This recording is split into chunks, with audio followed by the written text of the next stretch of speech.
Maayong hapon sa inyong tanan. Wala ko, uy, na, saan man nato ni Ron, na ko yung mga ngayog, advice nato, no? A letter, dako, nakakakilig, naabot lang, saan na niyo. Kaya ito ning basahon, no? Ano siya, dago na to sa ngalan nga si Dodong.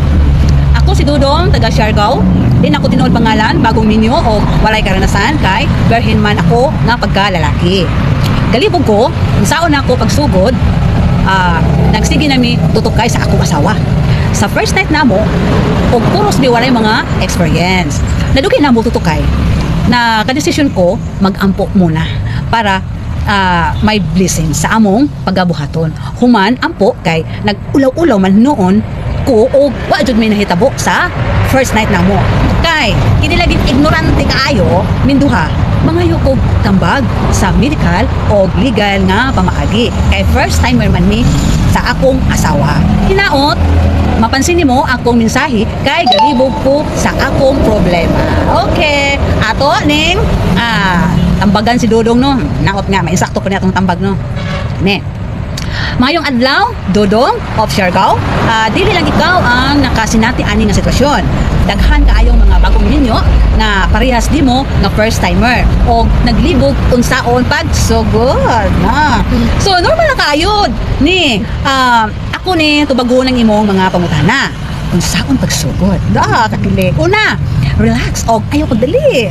Okay. Then first, dili kinahanglan magdali. So ang importante mao ang pagka-comfortable ninyong duha.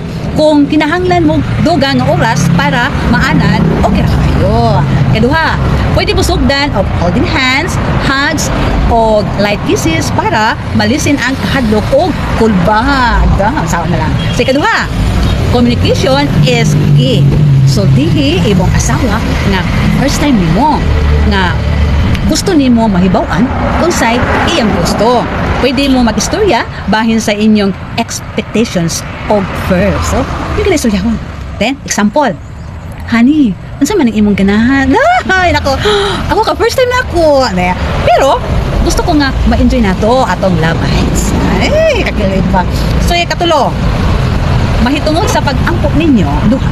Before mag-start, well, the best ni siya nga practice para kung magkabuo mong bibi ang sul sa kini buutan og maalindog na anay i-recite nyo bago ang penetration or before ninyo duha mag hotspot, no? So explain ko yan next about merging as a soul and the body na nag-cultivate as a deeper sense of holiness lights from our Creator.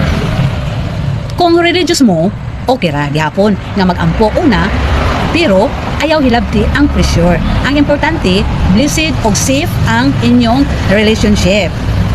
Ikatulo, pag-amping sa hygiene, no? Maglimpyo mo pareho before mag-start para comfortable mo.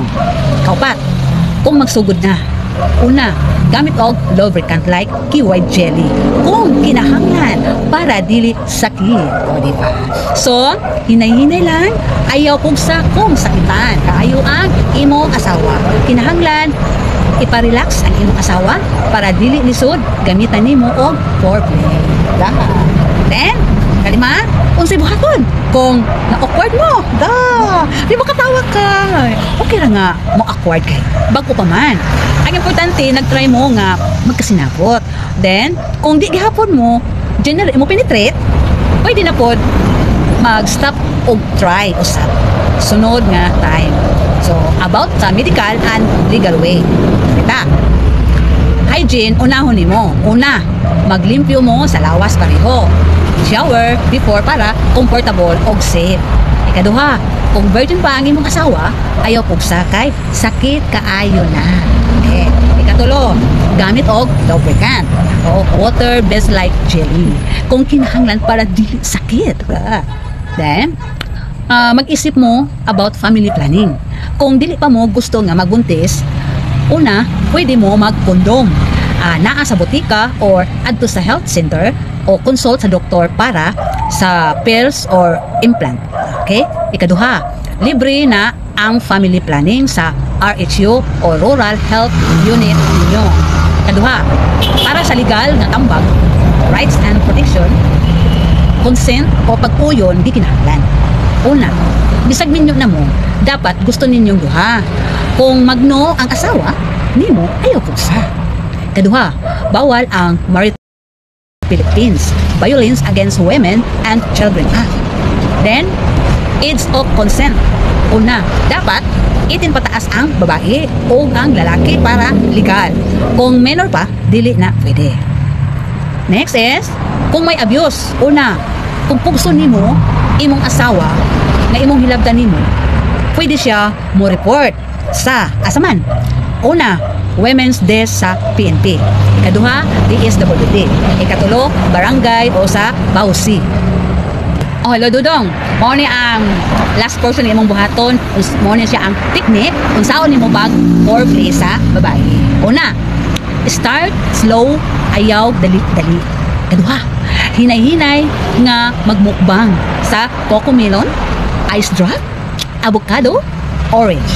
Ikaduha, gentle touch sa iyang bukton sa likod o tiyan. Katulo, whisper sweet words like ganah ka nila. Ay, naku, kakilig. Ikaduha, mukbang techniques.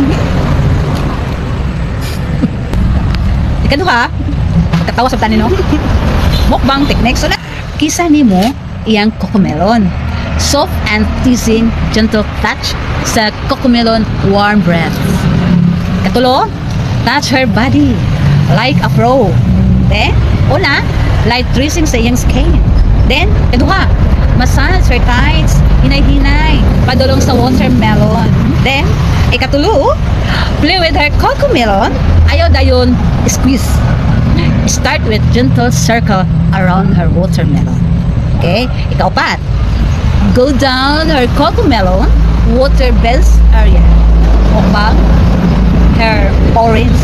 So, hinay-hinay, padulong sa lower part sa orange.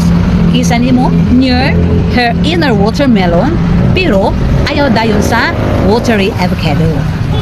Then, ikatulo, so when she's ready to gentle like eating ice cream, watermelon. Kaupat, start slow.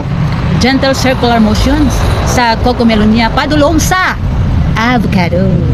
Then, ikalima, find her most sensitive. Una, kung ang avocado mag-watery na, that's your green light or signal.